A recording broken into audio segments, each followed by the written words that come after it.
আচ্ছা, আজকে আমরা প্যারামেট্রিক আকারের অবকলন এই টাইপটা করব, টাইপ 3 যেটা ছিল প্যারামেট্রিক সমীকরণ বা প্যারামেট্রিক আকার বা প্যারামেট্রিক স্থানাঙ্ক। এগুলো তোমরা সবাই জানো কি রকম দেখতে হয়। দুটো পার্ট থাকে, একটা এক্স এর পার্ট, একটা ওয়াই এর পার্ট, আর ওই দুটো পার্টের মধ্যে একটা প্যারামিটার থাকে যেটা কমন দুটোতেই থাকে, ঠিক আছে। আচ্ছা, তো এটা বোঝানোর জন্য একটা উদাহরণ নিই আমি, তাহলে আমার মনে সুবিধা হবে।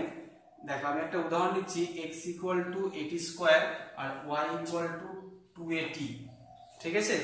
কিসের প্যারামেট্রিক সমীকরণ এটা বলো তো? পড়েছো আগে প্যারাবোলা তো, অধিবৃত্তে। যাই হোক, y square equal to ax তার প্যারামেট্রিক সমীকরণ। তো y square equal to x সমীকরণটা দিলে আমরা x এর রেসপেক্টে ডিরেক্টলি একদম খুব সহজেই অবকলন করে দিতে পারতাম, কিন্তু সেরকম না দিয়ে যদি এরকম আকারে দেওয়া থাকে, মানে প্যারামেট্রিক আকারে দেওয়া থাকে, আর প্যারামেট্রিক আকারে দেওয়া থাকা মানে সেটা কোনো চেনা হতে পারে, অচেনাও হতে পারে, মানে অন্য আনকমন ইকুয়েশনও হতে পারে। তো যাই হোক, তার মধ্যে প্যারামিটারটাকে আমাকে ফার্স্টে খুঁজে পেতে হবে। যেমন এখানে প্যারামিটারটা কি? টি। কেন খুঁজে পেতে হবে না, এই টি এর রেসপেক্টে এই দুটোকেই আমাদের আগে ডেরিভেটিভ করে নিতে হবে, ঠিক আছে। দেখো, আমি আগে করি ডিফারেন্সিয়েটিং বোথ, মানে দুটোকেই ডেরিভেটিভ করব উইথ রেসপেক্ট টু টি। এবার দেখো, যে প্যারামিটার থাকবে সেই প্যারামিটার রেসপেক্টে করতে হবে। এখানে প্যারামিটার টি ছিল তাই টি এর রেসপেক্টে করেছি। যদি প্যারামিটারটা থিটা হয় থিটা রেসপেক্টে করবে, যদি ফাই হয় ফাই রেসপেক্টে করবে, ঠিক আছে। বেসিক্যালি এগুলোই থাকে, আর যদি অন্য কিছু থাকে তো তার রেসপেক্টে আমরা করব উইথ। কি পাবো? এটা থেকে পাবো আমরা dx dt ইকুয়াল টু, এটা কনস্ট্যান্ট বাইরে বেরিয়ে গেল, আর টি স্কয়ার কে করলে 2t মানে 2at, আর y কে করলে dy dt, এদিকটা ডেরিভেটিভ করলে কি হবে? 2a বাইরে বেরিয়ে যাবে, t এর জন্য 1 মানে 2a, ঠিক আছে। কি করলাম? দুটোকেই t এর রেসপেক্টে ডেরিভেটিভ করে রেখে দিলাম।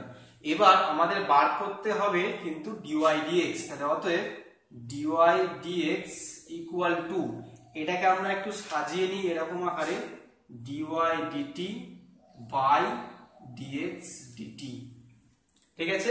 এটা মনে করা dt dt কেটে যাচ্ছে, ভাগফলের মতো ভাবলে dy by dt by dx by dt করলে dy dx ই পড়ে থাকে। এবার মানটা এখানে কিন্তু কেউ গুণ দিয়ে dt বাই dx লিখবেন না, এটা করতে গিয়ে কিন্তু অনেক সময় ভুল হয়, ঠিক আছে।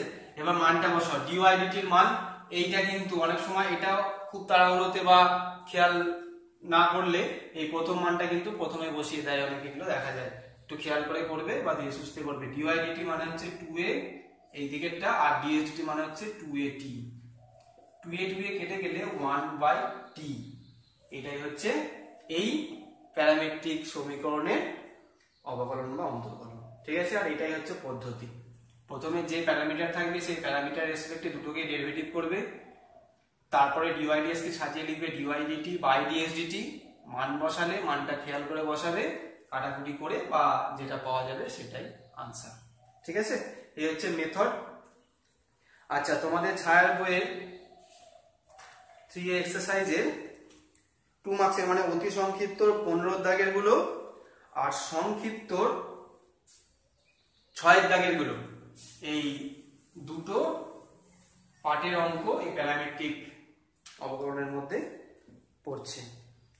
তো চলো আরেকটা দেখা যাক।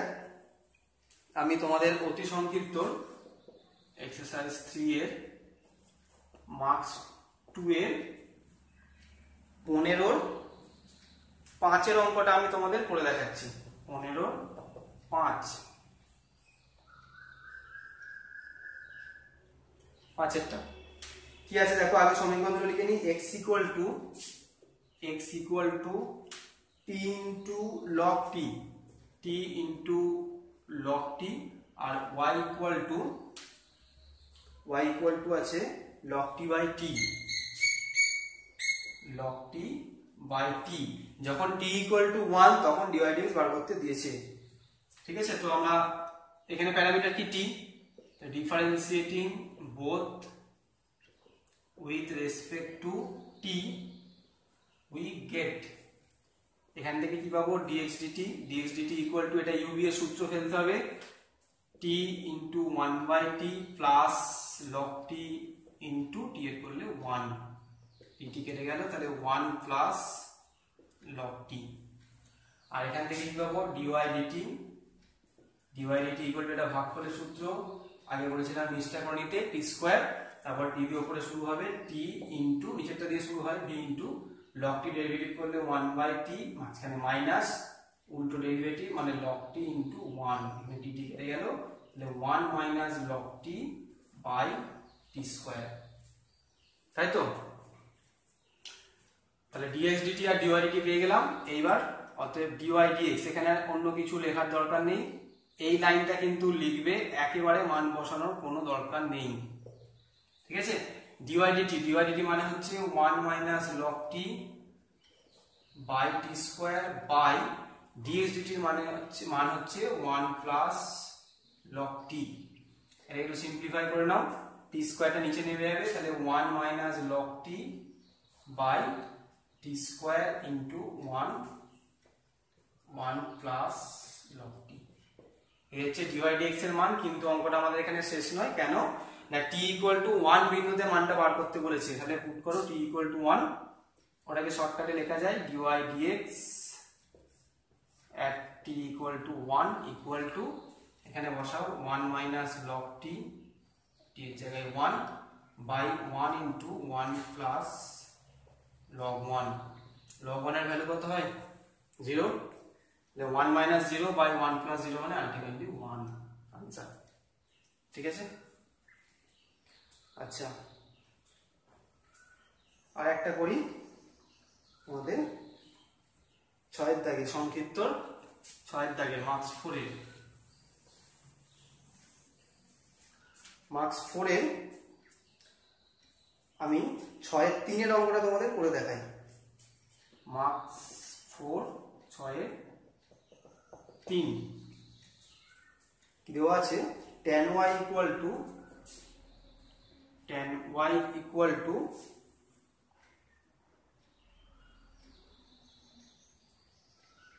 1 plus 2t by 1 minus t square, 2t by 1 minus t square, আর একটা দেওয়া আছে sin x ইকুয়াল টু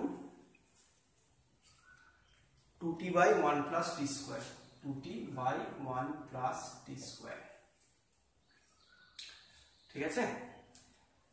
এইখানে আমরা ডিরেক্টলি ডেরিভেটিভ করব না, দেখো শুধু y বা শুধু x দেওয়া নেই, তার সাথে একটা দ্বিগুণিতিক ফাংশন দেওয়া আছে, তার জন্য আমরা কি করব, t equal to tan theta ধরি, t equal to tan theta ধরে নিচ্ছি, তাহলে বা tan y equal to 2 tan theta by 1 minus tan square theta, ঠিক আছে? বা tan y ইকুয়াল টু, এটা কিসের ফর্মুলা, নিরক্ষণের 2 tan theta by 1 minus tan square theta, tan 2 থিটার সূত্র, tan 2 থিটা, বা y ইকুয়াল টু 2 থিটা বা y ইকুয়াল টু থিটা। দেখো tan থিটা যদি t হয়, তাহলে এখান থেকে থিটা আমরা বলতে পারি tan inverse t, 2 tan inverse t, ঠিক আছে? আর sin x এখান থেকে বসাই, বা sin x equal to 2 tan theta by 1 plus tan square theta, বা sin x equal to, plus থাকলে কি হয়, প্লাস থাকলে sin এর ফর্মুলা মানে sin 2 থিটা, বা x ইকুয়াল টু 2 থিটা, ঠিক আছে? এখানেও মানটা বসিয়ে দিতে পারো, বা x equal to 2 tan inverse t, ঠিক আছে? এটা তোমরা tan ইনভার্স t তে শিফট না করে এখান থেকেও করতে পারো, আমি এখন যেহেতু আমরা ইনভার্সটা এখনো হয়নি, তাই এই মানটা বসিয়ে করানোটা এখন আমি করাচ্ছি না, কিন্তু দেখিয়ে রাখলাম, এটা দিয়ে করাটাই বেটার। আমরা এখন থিটা রেসপেক্টে করে দেবো আগে, ঠিক আছে? আমাদের আলটিমেটলি dy dx বার করতে হবে, তো তার জন্য এইখানে দেখো এই যে লাইনটা আমরা পেলাম, এখানে প্যারামিটার কিন্তু হয়ে গেছে থিটা, তাহলে differentiating with respect to theta, dy d theta equal to 2, এখানেও dx d theta equal to 2, তাহলে অতএব dy dx equal to dy d theta by dx d থিটা 2/2 ইকুয়াল টু 1। এই ঠিক আছে। আর এটা দিয়ে করলে টি এর রেসপেক্টে করতে দিয়ে ইনভার্সের ফর্মুলা ফেলতে হতো, সেও কেটে গিয়ে 1 নিত। ঠিক আছে, একই ব্যাপার। আমরা ইনভার্সের সূত্র পড়িনি বলে এখনো এইভাবে করলাম, ইনভার্সের সূত্র জেনে গেলে আমরা ইনভার্স দিয়ে করব। ঠিক আছে, তাহলে বাকিগুলো তোমরা করো কাকা সীমান্ত।